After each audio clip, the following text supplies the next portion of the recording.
Olá, bom dia, boa tarde, boa noite. Desejo que a presença do Senhor Jesus Cristo esteja com vocês, comigo, com a gente, e que a gente possa estar cada dia mais alicerçado na vontade do Senhor Jesus Cristo, né? Que esse ano de 2026 seja um ano abençoado, seja um ano de muito crescimento, de muita proximidade com Deus. É o que eu desejo para vocês, para mim, para nós, que a presença de Deus seja como alimento diário na nossa vida. Vamos continuar o nosso estudo? Peço para vocês pegarem a Bíblia e abrir aí comigo em Mateus, capítulo 5, dando continuidade na nossa leitura bíblica, versículo 38, tá? Hoje nós vamos ler do 38 ao 48. Depois a gente já entra no capítulo 6, tá bom? Vamos lá. Hoje a gente vai falar sobre a vingança, segundo o que Jesus nos ensinou. Continuando, pegou a Bíblia? Se não pegou, pausa o vídeo, pega a Bíblia, pega o seu marca-texto ou a sua boa e velha Bic, que é muito boa também para fazer rascunhos, enfim, para a gente crescer principalmente para o reino, porque aqui é tudo muito rápido. Hoje estamos aqui, amanhã a gente já pode estar lá, né, do outro lado. E de preferência na presença do Senhor Jesus Cristo, que é o que de fato importa para a gente, para todos nós.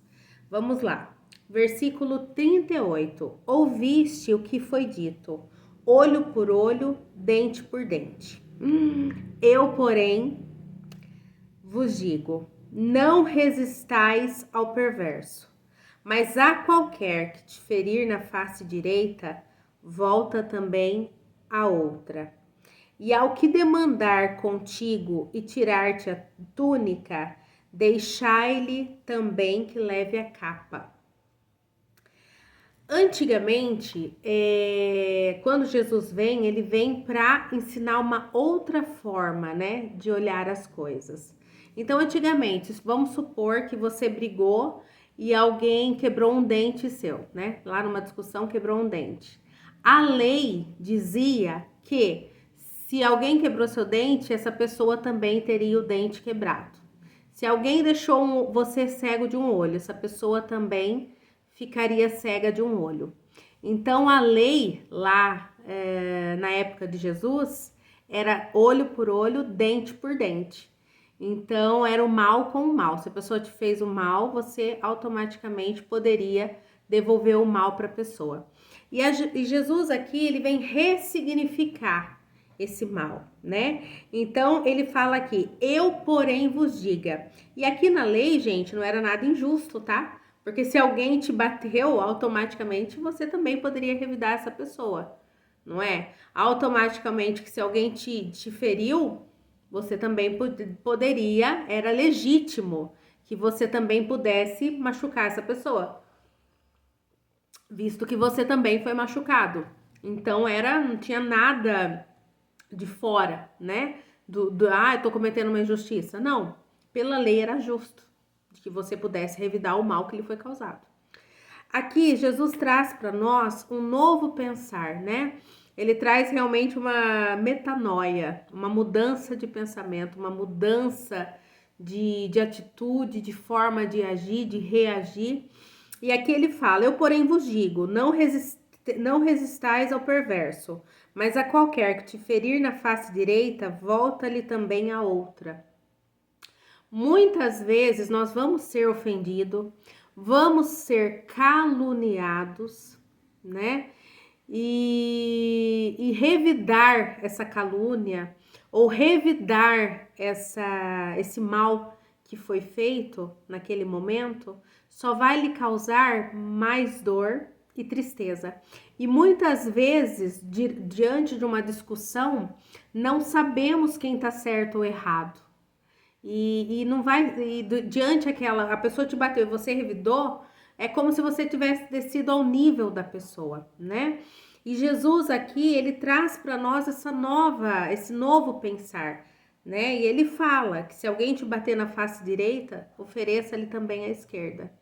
O oferecer à esquerda pode ser quando você busca uma oração, Você vai ficar ali falando, Deus, aconteceu isso, não foi justo, eu fui ofendido, e Deus vai se levantar ao seu favor e deixar tudo em panos limpos, né?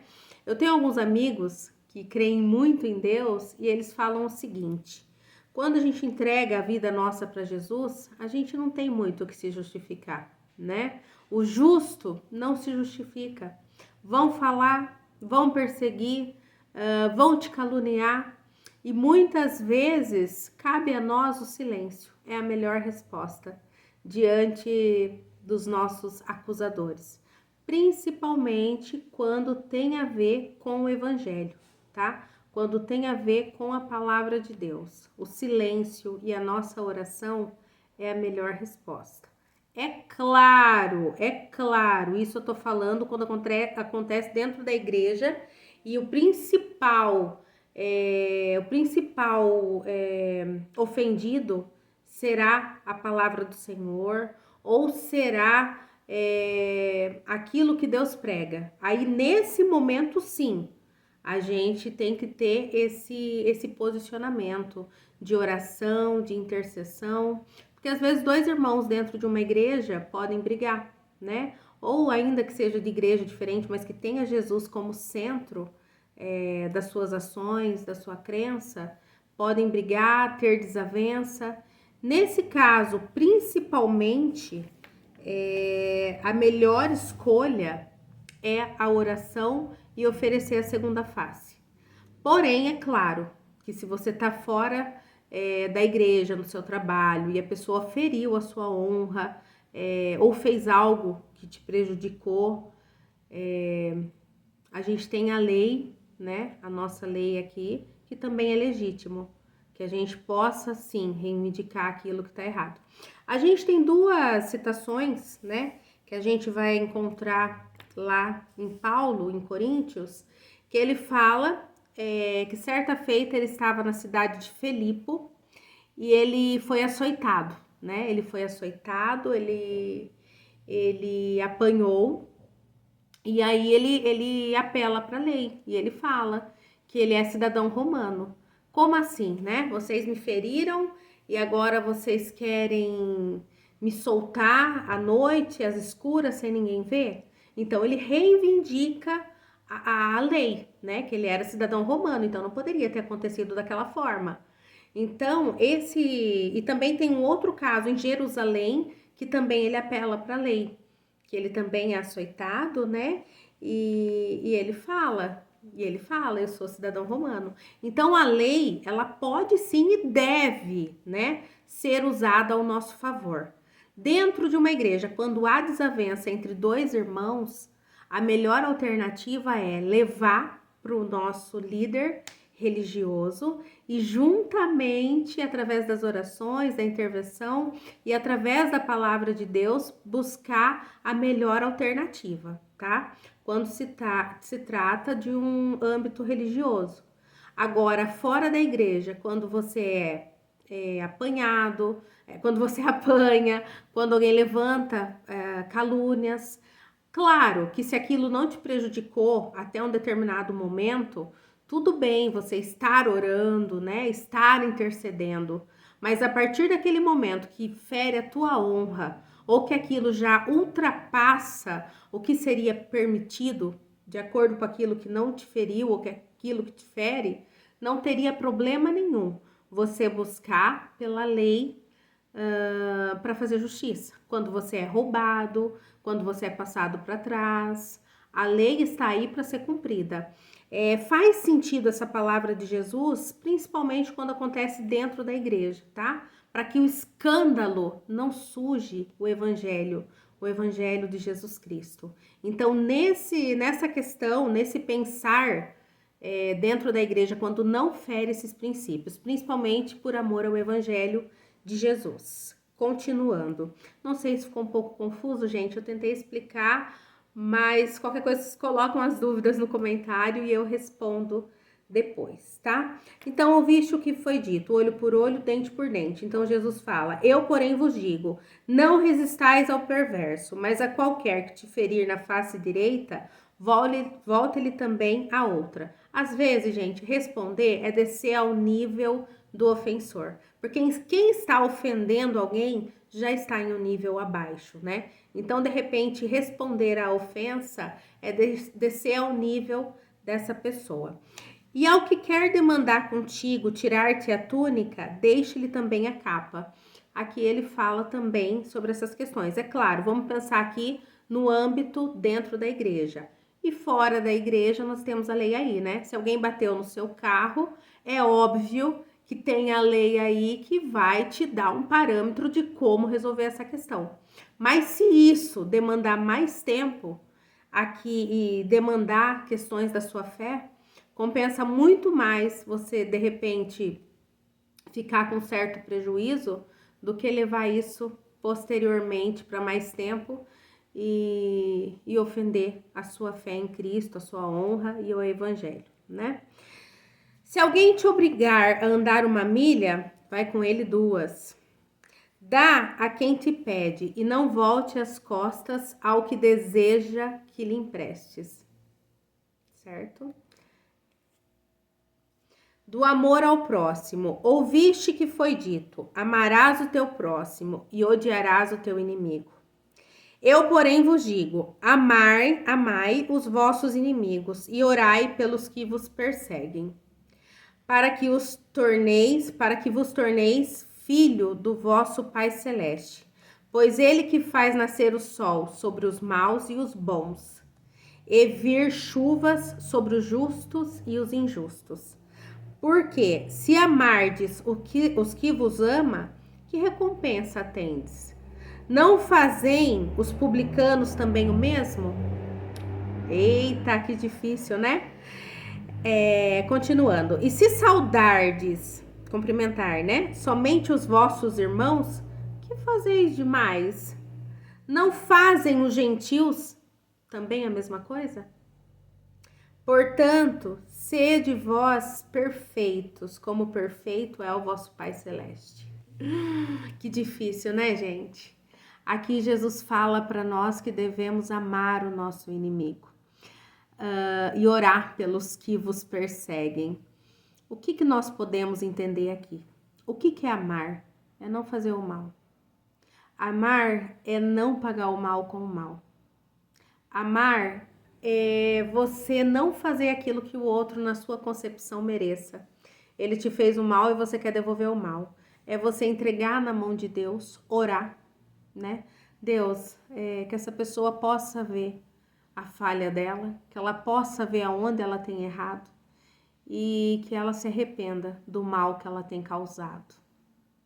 É quando você se ajoelha e entrega para Deus. Eu sei que é difícil, gente. Algumas vezes eu também devolvi a afronta. Mas a gente tem que buscar agradar a Deus e não à nossa carne, ao nosso ego. E quando acontece essas questões de não pagar o mal com o mal, é esse amor que Jesus fala, né? Por que amar os inimigos? O que é amar os inimigos? É não fazer o mal. A gente pode amar, mas não é gostar, porque a gente não gosta da presença de algumas pessoas e tá tudo bem. A gente não gosta da companhia de algumas pessoas e a gente não é obrigado, até porque a gente não é masoquista, né? A gente não gosta de sofrer. Então, existem casos que a gente amar é orar e pedir para que Deus abençoe aquela pessoa. Mas existem algumas mesas que eu saí e que dificilmente voltarei. Não quero voltar mais para algumas mesas que me feriram. Não faz sentido, né? A gente ama. Como que a gente ama? Entregando na mão de Deus e orando por essa pessoa. Orar e desejar que Deus toque nela para que ela evolua, né? Para aquele ser humano evoluir como pessoa, espiritualmente. E é isso. E desejar o bem. Desejar que Deus alcance aquela vida. Mas gostar da companhia já é outra história. Eu amo os meus inimigos, mas de quem eu gosto? Eu gosto da companhia dos meus amigos. Eu gosto daqueles que me fazem rir, daqueles que se parecem comigo, né? A gente costuma se aproximar daqueles que são iguais a nós, que gostam das mesmas coisas, que compartilham das mesmas coisas, né?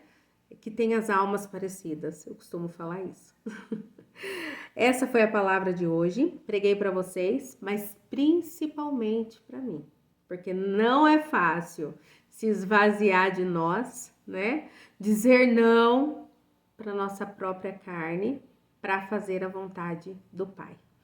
Mas importa que Ele cresça, que eu diminua e que Ele apareça, não é? Então essa foi a palavra de hoje.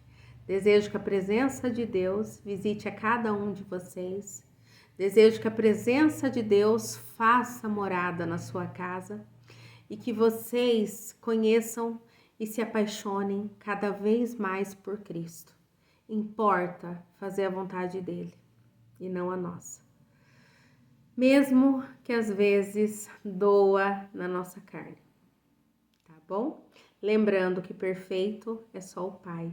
A gente busca se parecer com Ele, mas nem sempre é fácil, tá bom?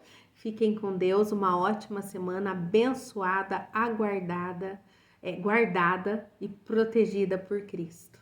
Que o Espírito Santo esteja com vocês. Fiquem com Deus.